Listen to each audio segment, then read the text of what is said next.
Hi everyone, I'm Gad, the Creative Director of Impulse Entertainment and PRX. Today, I'm here to do a Design PechaKucha and share some of the design ideas behind PRX with you. PechaKucha is a presentation format used in the creative industry where you present a set of slides and try not to talk for more than 20 seconds each. It's kind of like TLDR, so here goes. What we know as PRX today started out as a puzzle piece of a bigger picture. When I first met the founders of PRX, the problem that we were trying to solve is how do you bridge communication and media with esports in Southeast Asia? An audience that doesn't really speak the same language, but can somehow always find common ground to understand each other. Any esport you play, players always say that their region's players are the most toxic. It's like some kind of badge. How often have you heard players saying, oh, that region is the least toxic? I think we wanted to somehow build a brand that was likable, or at least like not hated or not toxic that much as a foundation. While our office is based in Singapore, we always wanted PRX from the get-go to be a Southeast Asian team. We built it around a core set of SCA players and have been developing it ever since. And the reason for this is when you queue for games in a ranked server, right? It doesn't matter where you're from. You could be from Malaysia, Indonesia, Cambodia, Vietnam, Thailand, wherever, right? And you don't speak the same language, but you all have a common goal most of the time. The logo was designed in two forms. You have the word mark, where it spells out PRX. We felt that this was necessary at the start because no one knew who we were.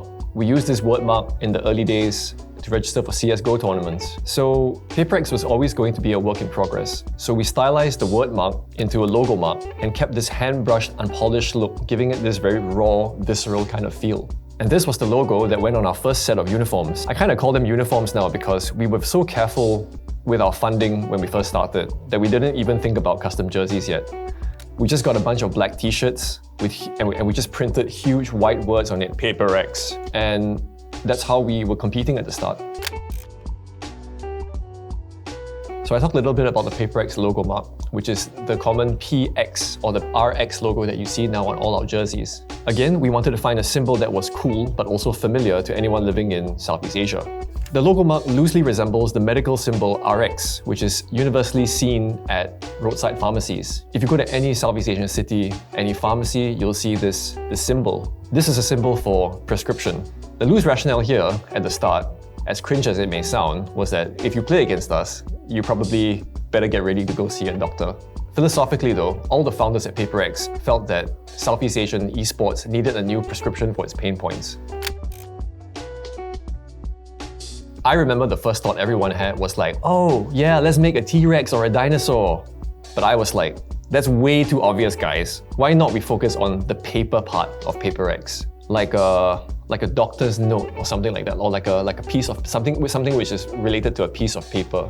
Sure, all the artwork and content that is coming out today has some dinosaurs and fossils and stuff, but we honestly built the branding on the foundations of the word paper before we moved into the word Rex, and that somehow solidified the identity. Some people usually DM us and like, oh, we love the purple jersey. But the jersey actually has no purple in it at all. It's an optical illusion with blue and pink. The PRX brand colors have been defined as blue and red, two primary colors, because our team likes to focus on strong fundamentals, whether doing business, in-game, design, or even our work ethic. When you put blue and red together, you get this chromostereopsis effect that produces a wild illusion, like it's moving and it kind of hurts your eyes after a while. Blue and red usually defies all design conventions, but I think we picked it also because none of the other esports teams really had this color scheme, and at the start we really needed to stand out. One thing most people are familiar with is police sirens. They are designed to grab attention and they flash blue and red to let people know something's going down. Like, the popo are coming in and they're not messing around. So I've always imagined this highway car chase at night. It's a fast car in front with the driver at his rear view mirror and sees these flashing blue and red lights, sirens chasing after him, and they're getting closer. I think maybe about 10 years ago, I watched a trailer for Need for Speed Hot Pursuit with a Bugatti police car. And that kind of stuck with me. Esports is also genderless and borderless, so I think it's super idealistic that it doesn't matter where you're from or whether you identify as male or female. I have a daughter myself, and her favorite color is blue. Many people have told me that blue is a boy's color, and that girls should like red and pink. And I always think to myself, since when was that the case? PRX, as an idea, wants to be inclusive in a sense that it uses two colors, and we think esports is for everyone. If you look at our full brand guidelines, you'll see that there are also two secondary colors, white and yellow. And as I said, we try to look past geographic borders and identify as a Southeast Asian team. So we also included the colors of all country flags for our founding members and players. People are going to call me out for saying like, oh, what about Malaysia, right? Where's the yellow? The PaperX jersey used in 2022 had a shade of yellow in it, blue, red, and a tinge of orange. That was where the yellow was. All the buttons on our website, on our e-store, will turn yellow when you highlight them. So yellow is the accent color. More recently in our 2023 jersey, the ribbing on the inside of the collar is yellow. So all you Vi fans, you can stop messaging me now, thank you. A little detail about our jerseys is that they're sublimated on a base of white fabric first. I used to go clubbing a lot, and there were always these cool kids who had white t-shirts or jeans with like white thread in them. And when you go under the black light, they would glow in a nightclub. So I always remember that moment as it was so trippy and it was so cool. And I've always wanted to do something like that. So I think when you go for a LAN tournament, it's a little bit like a nightclub, right? There's a lot of lights, it's kind of dim, people are shouting, it's really hype. The sound is just blasting. And when you're on the stage and you're taking a shot, there's a muzzle flash, it's like a strobe light. So I thought to myself when I went for a LAN event that I was like, wow, this is like a nightclub. The way we think about our jerseys is like an extension of the person wearing it. We think about it like an in-game cosmetic skin. Some people have their lucky skins, but generally, what skins do is that they add to the world building, the lore, and ultimately the personality of the individual. Our jerseys fall into one of three categories: dinosaur motifs, scales or wild beast hide kind of patterns, and the third one is natural phenomena like grass or lightning or lava. I think we're really lucky that Secretlab wanted to work with us at PaperX. It's a personal milestone for me. I've designed many things in my career: furniture, interiors, packaging, PC cases, menswear, websites, car rims. So getting the opportunity to design a gaming chair was a personal first, and it's really up there in terms of the things I've got to work on. I think like PaperX, Secretlab are a really lean and modern company. They move really fast and we get feedback really quickly. I'll admit that I was getting a little pressured because of how fast they were giving us feedback. I mean, we're the ones who are supposed to be WGAMING, right? It was good because it felt like they were as fast and efficient as us.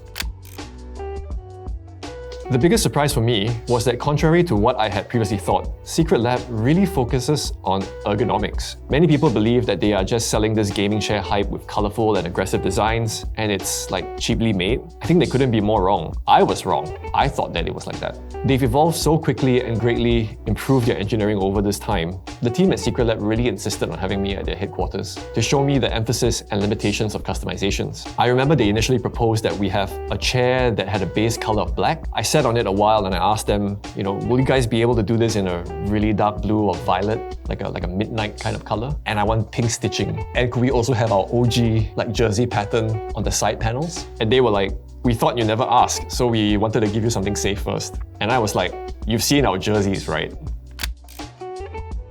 I think it's been such an honor to be able to contribute and work on the PaperX team capsule. I think one of the factors that leads to a successful design outcome is to ensure that first and foremost, the team, the brand, has a clear and concise voice. What are the key colors? What are our patterns? What is our art direction? And how are these applied to products and deliverables? I like to think that PaperX has been steadily increasing its design language, its vocabulary. So when it came to applying this design language or this vocabulary to an in-game cosmetic, the outcome could really soak up the team's personality. I think if anyone read my original notes when this brief first came out, they would have thought I was drunk. So I was on vacation and I'm on a flight back home to Singapore. In the plane, my 6-year-old daughter says she wants to watch Aladdin, the OG Disney animation. And I'm like, okay, I'll watch it with you. So I make it to the scene where Aladdin is about to go into the Cave of Wonders, right? The desert. And he's trying to steal the magic lamp. And I start dozing off. So this image of the Cave of Wonders in the desert, in this sand, under the Arabian night, really stuck to me. The color, the setting, and the whole mood. Anyway, I got home and I scribbled in my notebook an excavation site in a cave, iridescent sand, a near perfect dinosaur fossil. Pink and purple crystals form and encrust the exposed fossils. Sunbeam illuminates and reflects off the PaperX logo mark, crystallized in the formation. And I think that's where we began to build this idea of this whole expedition, the lore behind it. Like, we were going to find ourselves, find this fossil, find this T-Rex again. We had just taken a horrible loss at lock-in, and I think it was around that time that we needed to rebuild. So much of the theme that we wanted to drive home, I think, was about overcoming your own worst enemy, yourselves. And I think we're really here to uncover, like, how do you pick yourself up and go again? Finally, here's a look at the next PaperX jersey.